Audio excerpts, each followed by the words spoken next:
Hi friends, இன்றைக்கி கொத்தமல்லி சட்னி எப்படி செய்கிறதாங்க பார்க்க போகிறோம். இது இட்லி, தோசை இது கூடலாம் வச்சு சாப்பிட நல்லாயிருக்கும். வாங்க எப்படி செய்கிறதுன்னு பார்க்கலாம்.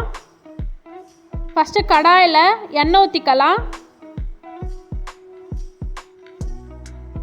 எண்ணெய் சூடாயிட்ட பிறகு 2 ஸ்பூன் உளுத்தம்பருப்பு சேர்த்துக்கலாம். இது கூட 2 ஸ்பூன் கடலைப்பருப்பு சேர்த்துக்கலாம்.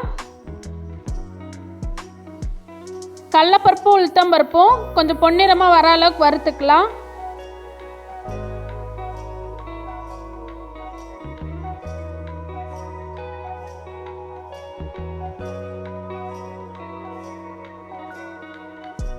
இப்போ இது கூட காரத்துக்காக 4 பச்சை மிளகாவை கீரி எடுத்திருக்கேன். அதை இதில் சேர்த்துக்கலாம்.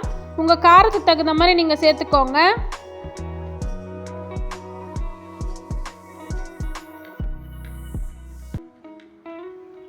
இப்போ இது வறுத்தாச்சு. இது தனியாக ஒரு தட்டில் மாற்றிக்கலாம்.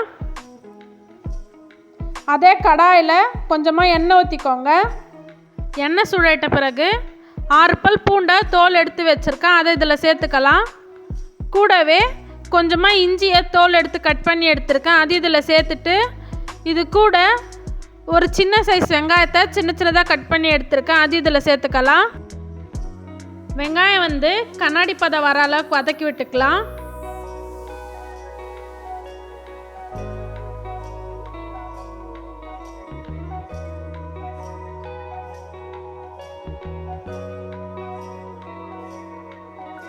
இப்போ இது கூட ஒரு சின்ன சைஸ் தக்காளியை சின்னதாக கட் பண்ணி எடுத்துருக்கேன்.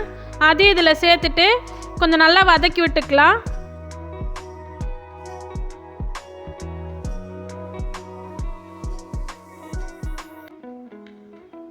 வெங்காயம் தக்காளி வதக்கிட்ட பிறகு ஒரு கைப்பிடி அளவுக்கு கொத்தமல்லி எடுத்துருக்கேன். அதை இதில் சேர்த்துக்கலாம்.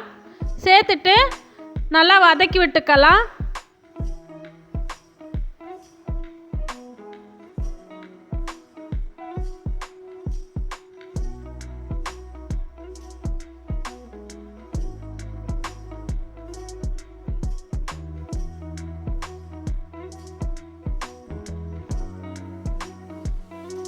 வதக்கிட்ட பிறகு இது கூட கொஞ்சமாக தேங்காய் எடுத்திருக்கேன். அதை இதில் சேர்த்துக்கலாம்.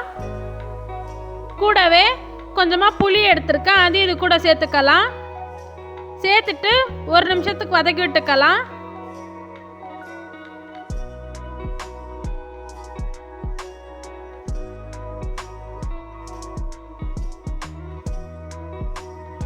இப்போ அடுப்பை ஆஃப் பண்ணிவிட்டு வறுத்து வச்சிருக்க பருப்பை இதில் சேர்த்து கலந்து விட்டுக்கலாம்.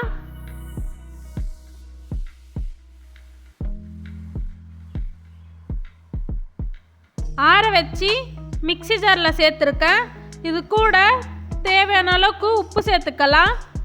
கூடவே கொஞ்சமாக தண்ணி ஊற்றி அரைச்சி எடுத்துக்கலாம். இப்போ அரைச்சி எடுத்தாச்சு. இப்போ தாளிச்சிக்கலாம். கடாயில் கொஞ்சமாக எண்ணெய் ஊற்றிக்கலாம். எண்ணெய் சூடாயிட்ட பிறகு 1/4 ஸ்பூன் கடுகு சேர்த்துக்கலாம். கடுகு பொரிஞ்ச உடனே இது கூட கொஞ்சமாக கருவேப்பிலை சேர்த்துக்கலாம். இப்போ இதை சட்னியில் மாற்றிக்கலாம். கொத்தமல்லி சட்னி ரெடி ஆகிடுச்சு. வீடியோ பிடிச்சிருந்துச்சுன்னா ரெயின்போ ஸ்கைலைட் சேனலை சப்ஸ்கிரைப் பண்ணி லைக் பண்ணிக்கோங்க.